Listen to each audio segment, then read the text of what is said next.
Episode 7: Why Black Lives Matter and How Writers and Readers Can Help. Hello, loves. I'm Sarah Gomez, and I'm a bit discouraged.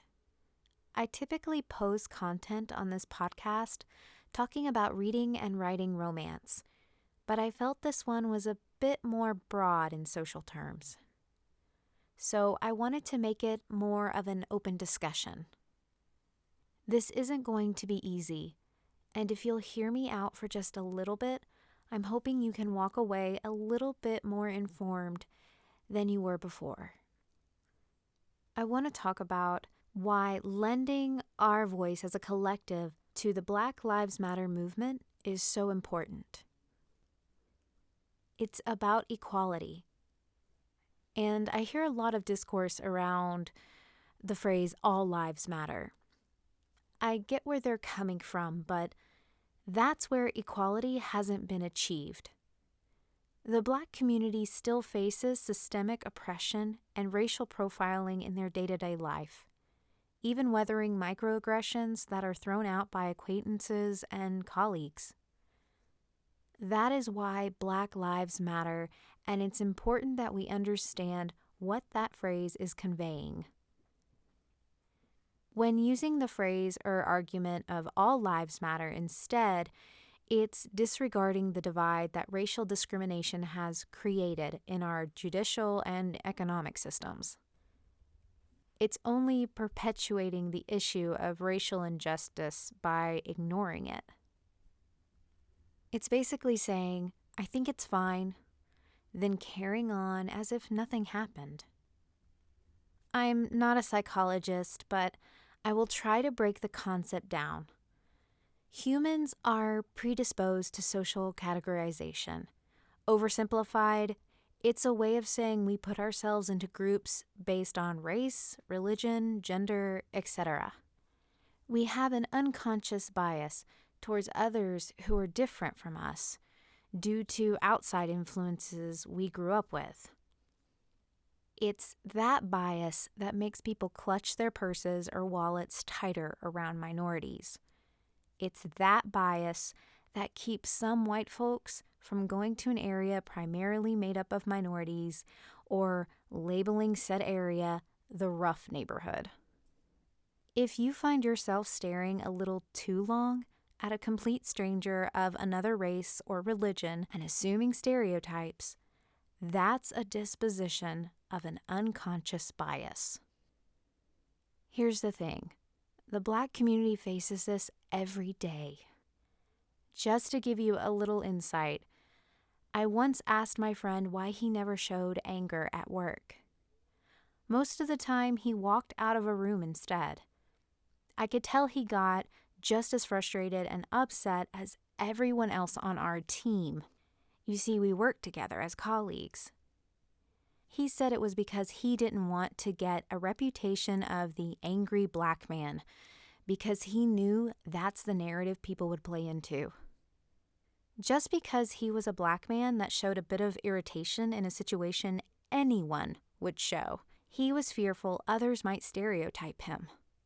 He had been with a company for his entire career, and he was still worried colleagues would stereotype him from showing one moment of anger. That's not a situation that anyone who is white would face, and we don't ever have to necessarily worry about being stereotyped in that way. When we subject others to a racial bias or caricatures, we are accepting this subconscious understanding that treating people as less than or not good enough is okay behavior, and it's not. It all boils down to empathy. We have to dismantle the current prejudice system because hatred and brutality are never the answer, and ignoring the issue only stops progress. We may never fully understand, but we can stand with the Black community. So, what can we do as writers and readers to help? Change starts with us. It starts with the way we think and our actions. It's important that we break the cycle of racial bias with due diligence of education and action. There are several actions we can take in the long and short term to create change and progress. I've compiled a list of ideas and suggestions that may be helpful for the short term. Number 1. Some people may not be able to join peaceful protests, and that's okay. You can still contribute to Black Lives Matter through monetary donations of civil liberty organizations and bail money for protesters, as well as volunteering and activism. It's important that we provide support financially so the movement stays strong and doesn't continue to get pushed to the side as another generation's problem. I'm including links below for resources of where you can find these organizations. Number 2. It's crucial that we support the Black community. Reading books by Black authors and anti-racism books is a great start. A handful of great books I recommend, both nonfiction and fiction, are Ibram X. Kendi's How to Be Anti-Racist, Angie Thomas's The Hate You Give, and Malcolm Gladwell's Talking to Strangers. I have also included another link below to an article with more suggested reads. If you still aren't sure what kind of book to read, be sure to consult your local librarian or your favorite bookstore. Say you mainly stay within the realm of romance, since this is a romance podcast.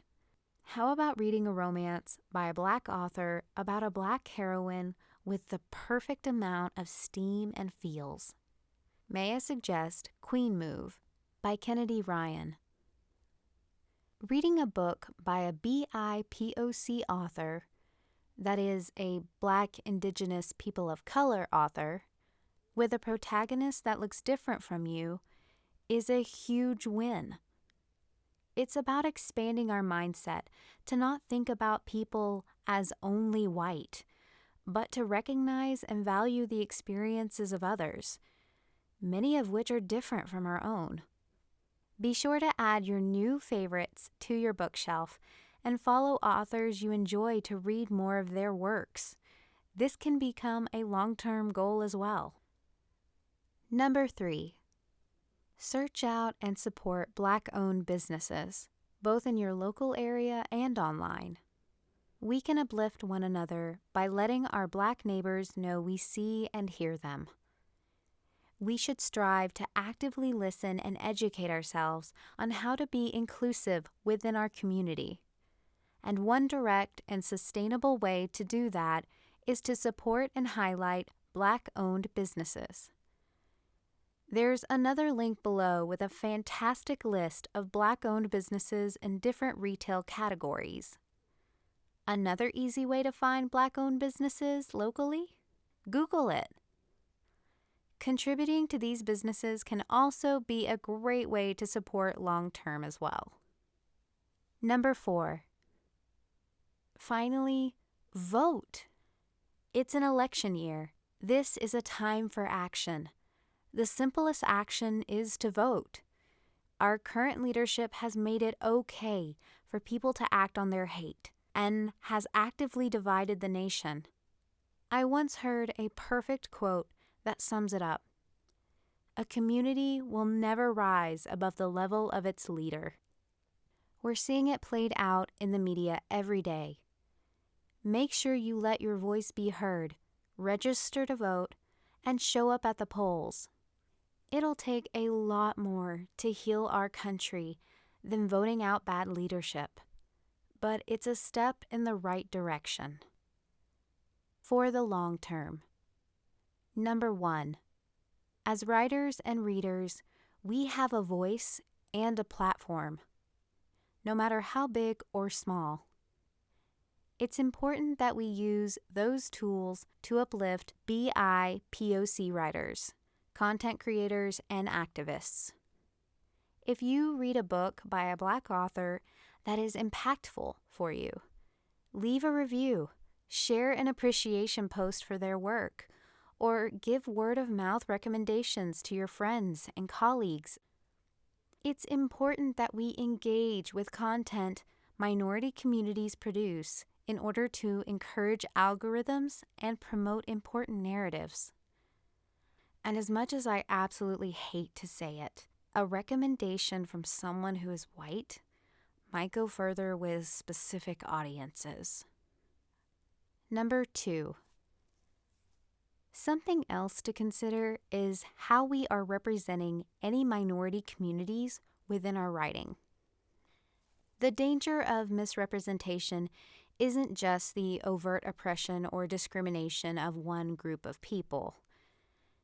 The danger can be found in unconsciously perpetuating stereotypes and caricatures of a group of people that you have no personal ties to and are not part of the community. Or even worse, excluding groups of people entirely and omitting their existence from books. When you have a readership or backing from an audience, it's important to use that privilege wisely. Are you presenting these characters in a fully realized way that is respectful? Nobody's asking for 100% accuracy. Everyone has different experiences, but it's important not to boil life experience to a handful of negative, prejudiced ideas. How do you best curb this? Do research and ask people within the community about their experiences. Be sure to get beta readers or critique partners of different backgrounds to make sure any characters in your books feel authentic. Writing or promoting books with harmful stereotypes can negatively influence readers, especially those who lack real cultural references or have a disposition to a stereotypical way of thinking. Number 3. That leads me into my next point. We may have to have tough conversations with family and friends. I'm not saying to be aggressive or confrontational about racist remarks, but approach the topic with a calm, confident demeanor. If someone you're close to makes prejudiced remarks, be sure to talk to them about it and tell them it's not okay to say, and really, it never was. Take them aside privately, give them only facts about why it's wrong to say those things, and try to stay rational. Don't engage in any attempt to escalate. It will only make things worse. Your loved ones may take well to it, but if not, it's important to point out the behavior and halt it. Always aim to positively influence where possible. As a final thought, my mama always taught me to leave a place a little better than you found it. It's crucial that we use our platforms and privilege to fight for the equality of our Black neighbors, friends, colleagues, and collaborators. This way, we can leave our loved ones and family a better world than what we had. I will leave you with a quote from Martin Luther King Jr., who said it best. In the end, we will remember not the words of our enemies, but the silence of our friends.